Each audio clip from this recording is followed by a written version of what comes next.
گرامی قدر سامعین، میرے واجب الاحترام بزرگوں، بھائیوں، عزیزوں،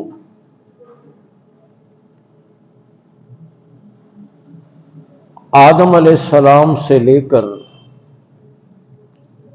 حضور اقدس صلی اللہ علیہ وسلم تک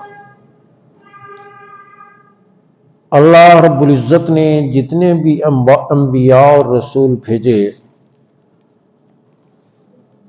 ان کی تعلیمات کا خلاصہ قرآن مجید میں ایک آیت میں بیان فرمایا، اور فرمایا وما امروا الا لیعبدوا اللہ مخلصین لہ الدین۔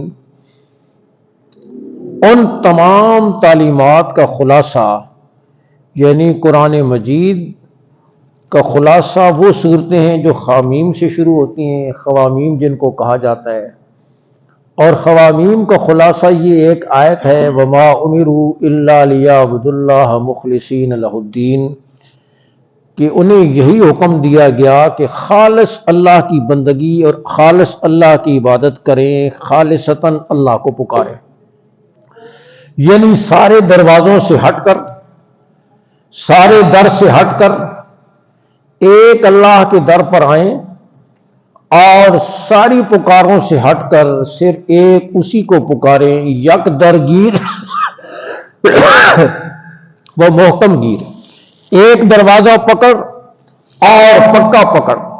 سارے انبیاء علیہ السلام کی تعلیمات کا خلاصہ یہی ہے۔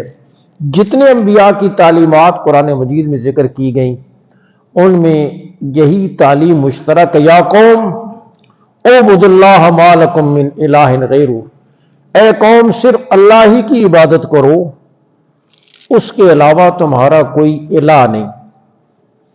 الہ کا معنی اردو میں تو معبود کے ساتھ کیا جاتا ہے، لا الہ الا اللہ، اللہ کے علاوہ کوئی معبود نہیں، ترجمہ یہ کیا جاتا ہے، لیکن یہ الہ کا ترجمہ نہیں ہے، الہ کا مفہوم ہے۔ الہ کا ترجمہ جو اہل لغت نے لکھا ہے وہ یہ ہے کہ ہر مشکل میں، ہر حاجت میں، ہر مصیبت میں، ہر پریشانی میں دل سب سے پہلے جس کی طرف اٹھے وہی الہ ہے۔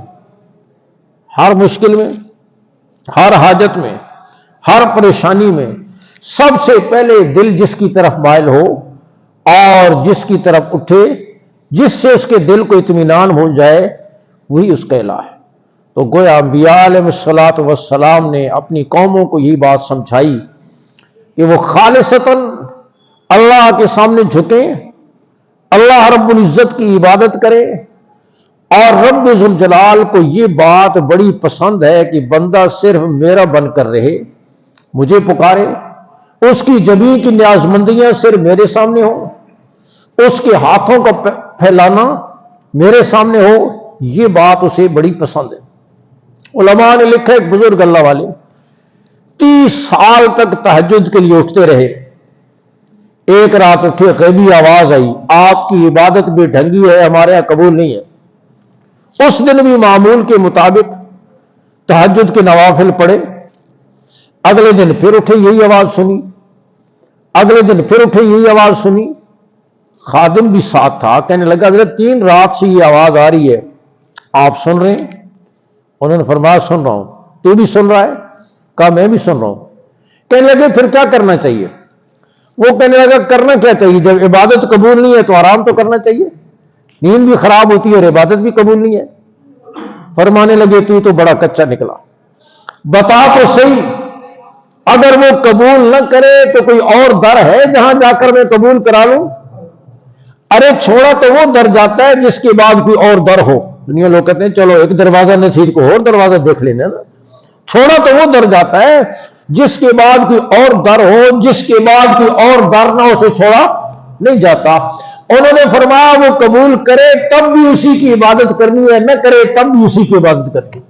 ہمارا کام تو بندگی ہے، قبول کرنا اس کا کام ہے، قبول کرے تب بھی اسی کی عبادت کرنی ہے اور نہ کرے تب بھی اسی کی عبادت کرنی ہے۔ انہوں نے یہ بات فرمائی تو غیبی آواز بدل گئی، آپ کی عبادت بھی ڈھنگی تھی، قبولیت کے قابل نہ تھی، لیکن آپ نے صرف مجھے پر بھروسہ کیا ہے لہذا ساری عبادت قبول ہے۔ اللہ کو یہ بات پسند ہے کہ بندہ اس کا بن کر رہے، خالصتاً اسے پکارے، اس کے سامنے جھکے،